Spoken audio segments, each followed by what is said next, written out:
Hello students, चलिए start करते हैं। एक्सरसाइज 13.3 प्रोबेबिलिटी का क्वेश्चन नंबर 13 देखते हैं क्या है। Probability that A speak truth is 4/5। ए जो है ट्रूथ बोलता है, सच बोलता है, उसकी प्रोबेबिलिटी 4/5 है। ए कॉइन इज टोस्ट, फिर एक कॉइन को टोस्ट किया जाता है। A reports that A head appear, तो ए क्या देखता है कि उसके टोस्ट पे हेड आया है। The probability that actually there was head is, तो प्रोबेबिलिटी किसकी बतानी है हमने कि एक्चुअली में हेड आया है, उसकी प्रोबेबिलिटी आपको यहां पे फाइंड आउट करनी है। तो कोई दिक्कत की बात नहीं है, बिल्कुल सिंपल सा काम है। यहां पे हम सबसे पहले इवेंट मान लेते हैं। तो यहां पे हमारे पास कॉइन टॉस हुआ है, तो उसके इवेंट क्या हो जाएंगे, let H and T event for head और टेल, हेड एंड टेल। तो प्रोबेबिलिटी ऑफ हेड क्या होगी बच्चों, 1/2। हाफ चांसेस होंगे हेड आने के, प्रोबेबिलिटी ऑफ टेल भी क्या होगी, टेल भी होगी हमारी 1/2। अब उसके बाद उसने क्या कहा है कि हमारा एक्चुअली हेड आना चाहिए, उसको हम क्या मान लेते हैं, लेट कोई भी इवेंट मान लो, ए मान लेते हैं। लेट ए इज इवेंट, ए नहीं मानेंगे क्योंकि ये तो यहां पे नाम दे रखा है, कोई और मान लो, यहां पे बी मान लेते हैं। Let B is event for a report head,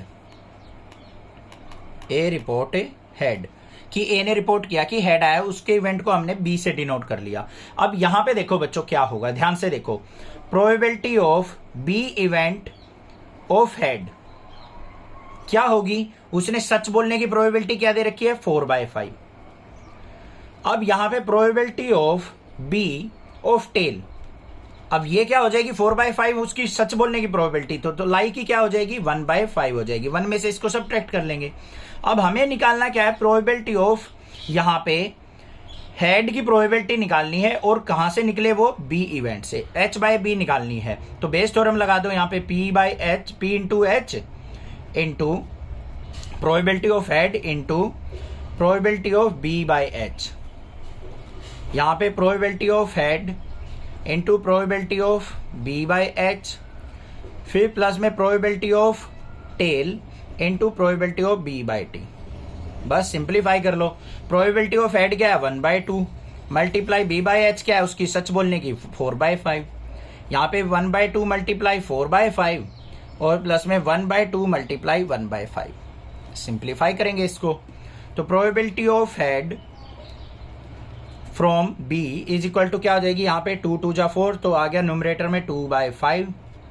यहाँ पे भी हमारे पास क्या आ गया, 2/5 प्लस में 1/5 2 जा 10। सिंप्लीफाई करो, 2/5 अपॉन में एलसीएम कितना आ गया यहाँ पे 10, 5 2 जा 10, 2 2 जा 4, तो क्या आया 2/5 मल्टीप्लाई 10/5, 5 2 जा 10, तो कितना आ गया 2 2 जा 4/5। तो आंसर क्या हो जाएगा, A is the correct answer. Clear हो गया, समझ में आ गया, कोई दिक्कत नहीं होनी चाहिए, बिल्कुल आसान सा क्वेश्चन था, कोई भी दिक्कत नहीं होगी।